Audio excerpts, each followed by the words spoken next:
Bayu terkejut melihat Siska, tetapi ia berusaha bersikap tenang. "Kamu di sini, sayang?"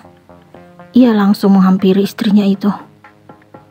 "Tes DNA siapa yang kamu maksud, Mas?" Siska kembali bertanya.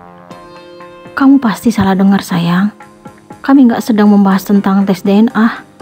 Bayu berbohong kepada Siska. "Apa mungkin kamu sedang membahas mantan istri yang masih kamu temui sampai saat ini?" Siska menebak siapa yang Bayu bicarakan. "Siapa maksud kamu?" Bu Sandra tiba-tiba melontarkan pertanyaan kepada Siska. "Mami dan Papi harus tahu kalau Mas Bayu masih bersikap layaknya seorang suami terhadap Lisa." Siska pun mengatakan apa yang ia ketahui tentang Bayu dan Lisa. "Maksudnya apa, Nak?" Papi tidak mengerti. Pak Agus turut membuka suara. "Aku malu mengatakan apa yang mereka lakukan, Pi. Sebaiknya Papi bertanya langsung pada Mas Bayu." Siska tidak kuasa menjelaskan tentang foto Bayu dan Lisa. "Apa yang terjadi, Bay? Jelaskan pada Mami dan Papi." Bu Sandra menatap Bayu. Bayu pun akhirnya menceritakan apa yang terjadi antara dirinya dan Lisa. Ia mengaku masih berhubungan dengan wanita itu, walaupun awalnya dijebak. Sampai akhirnya, ia pun mengharapkan Lisa karena Siska tidak bertindak layaknya seorang istri. "Tapi dia hanya mantan istrimu. Dia juga sudah menipu keluarga kita." Bu Sandra menaikkan suara. "Tapi semuanya terjadi begitu saja, Mi. Aku minta maaf. Seandainya Siska tidak bersikap dingin padaku, mungkin aku tidak akan berhubungan lagi dengan Lisa setelah kejadian penjebakannya kala itu." Bayu membela diri dan menyudutkan Siska. "Jahat kamu, Mas. Aku yang tersakiti. Justru aku yang kamu tuduh. Aku udah gak sanggup hidup bersamamu. Tidak ada lagi yang perlu dipertahankan dalam hubungan kita." Siska tidak kuasa menahan rasa sakit akibat perbuatan Bayu. "Jadi, mau kamu apa?" Bayu bersikap tidak memiliki perasaan lagi terhadap Siska. "Aku ingin kita pisah. Ceraikan aku, Mas. Aku bukanlah istri pertamamu yang sabar untuk kau sakiti." Siska dengan yakin menginginkan berpisah dengan Bayu. "Apa-apaan ini? Tidak boleh ada kata cerai dalam hubungan kalian. Kalian harus ingat perjuangan kami sebagai orang tua untuk menyatukan kalian." Bu Sandra kembali membuka suara. "Iya, Nak Siska. Jangan pernah mengucapkan kata itu." Pak Agus juga turut menimpali. "Maafin aku, Pi, Mi. Aku gak sanggup hidup dengan laki-laki yang mampu melakukan hubungan dengan wanita lain, sedangkan ia masih memiliki istri sah. Pria seperti itu tidak pantas diperjuangkan. Jalan terbaik adalah berpisah. Tidak ada yang perlu dipertimbangkan, karena kami juga belum memiliki keturunan." Siska tetap bersikeras untuk berpisah dengan Bayu. Bayu pun menatap Siska sangat dalam. "Baik, jika itu yang kamu inginkan dariku, mulai sekarang aku talak kamu." Pak Agus dan Bu Sandra terdiam mendengar apa yang diucapkan Bayu kepada Siska. "Itu yang aku inginkan, Mas. Aku sengaja datang ke rumah ini untuk menyampaikan semuanya tentang hubungan kamu dan Lisa. Kebetulan kamu di sini juga. Jadi, proses perpisahan kita akan semakin cepat." Siska mengatakan hal itu dengan mata berkaca-kaca. Walaupun Siska masih mencintai Bayu, tetapi ia sakit dan jijik karena laki-laki itu tidur dengan perempuan lain. Ia tidak kuasa untuk tetap mempertahankan pernikahannya yang tidak sehat.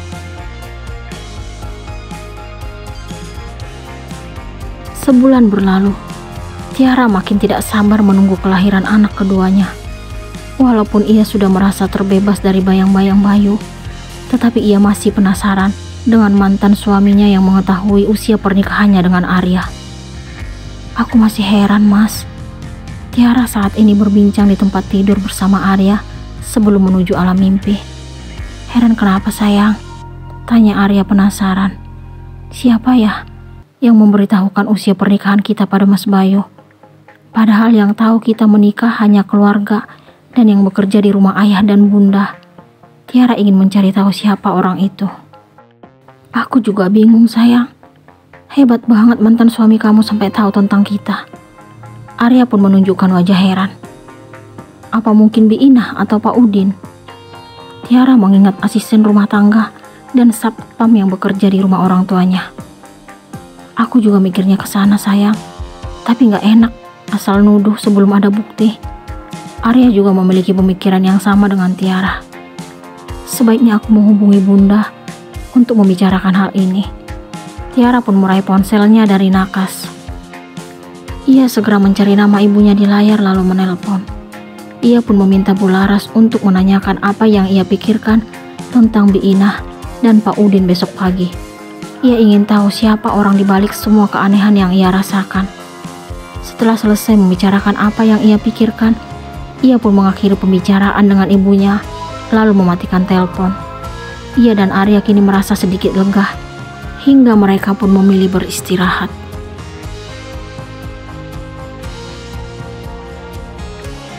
Sayang, ternyata dugaanmu benar. Pak Udin yang memberitahukan pernikahanmu dan Arya pada Bayu. Pak Udin bahkan sudah memberitahukan alamat kalian pada laki-laki itu. Bularas menghubungi Tiara setelah pagi kembali menyapa. Apa Bun? Tiara sangat terkejut. Arya heran melihat wajah ketakutan istrinya itu. Iya sayang, kamu hati-hati di sana. Bularas juga merasa gusar setelah mengetahui semuanya. Kenapa Pak Udin tega melakukan semua itu, Bun? Tiara tidak ingin percaya dengan apa yang dilakukan oleh satpam yang bekerja di rumah orang tuanya. Mungkin Pak Udin dipengaruhi, sayang. Bunda juga heran. Bularas kecewa dengan sikap Pak Udin. Sementara itu, satpam yang bekerja di rumah orang tua Tiara tersebut merasa bersalah karena terpengaruh dengan kata-kata manis Bayu. Bayu mengaku sakit karena dipisahkan dari anak kandungnya. Setelah mendengar semua penjelasan Bayu yang mengakui Aditya sebagai anak kandungnya, Pak Udin pun merasa ibah. Ia tidak kuasa membayangkan seorang ayah yang dipisahkan dari darah dagingnya. Sebulan kemudian, waktu yang ditunggu-tunggu akhirnya datang juga. Setelah penantian panjang, Tiara pun melahirkan anak keduanya yang berjenis kelamin laki-laki. Bayi tersebut diberi nama Arga Wijaya. Anak itu merupakan penerus keluarga Arya yang selama ini dinantikan. Semua anggota keluarga sangat bahagia menyambut kelahiran putra Arya dan Tiara, tidak terkecuali dengan orang tua dan kakak Tiara. Pak Arif, Bularas, dan Tika beserta suami juga anak perempuannya sudah berada di rumah keluarga Arya. Tiara sengaja meminta melahirkan di rumah karena memikirkan Bayu yang telah mengetahui alamat tempat tinggal mereka. Ia juga ingin tetap dekat dengan Aditya walaupun saat bersalin. Ia tidak ingin terjadi sesuatu yang tidak diinginkan. Ia sangat takut membayangkan seperti apa sikap keluarga Bayu. Ia tidak rela jika laki-laki itu merebut Aditya yang masih di bawah umur. Terima kasih karena kamu kembali melahirkan anak yang tampan untukku. Aku sangat bangga memiliki istri seperti dirimu. Arya mendaratkan ciuman di dahi Tiara. Terima kasih juga karena kamu sudah menjadi papa terhebat untuk anak-anak kita. Tiara menyunggingkan senyuman. Pasangan suami istri tersebut sangat bahagia karena kembali dianugerahkan seorang anak laki-laki yang menggemaskan. Tiara sangat beruntung karena pernikahannya dengan Arya yang baru berusia kurang lebih setahun langsung dipercayakan melahirkan anak keduanya.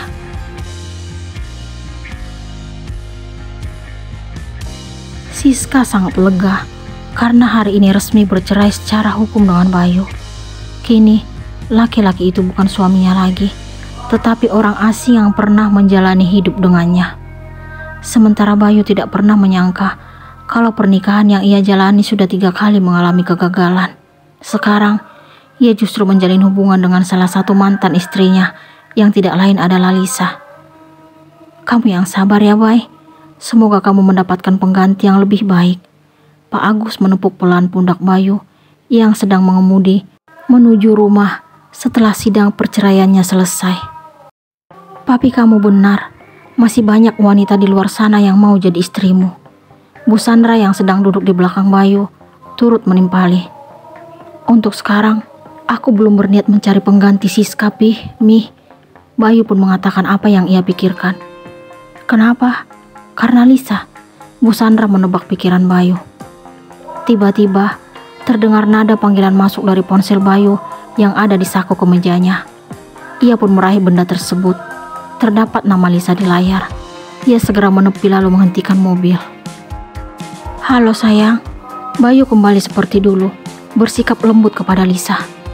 Den, ini saya, Bi Darmi. Bayu terkejut karena yang memberikan jawaban bukan Lisa, melainkan asisten rumah tangganya. Iya Bi, ada apa? Lisa mana? Tanya Bayu heran. Tolong Den, Non Lisa pingsan. Apa? Pingsan? Bayu sangat panik.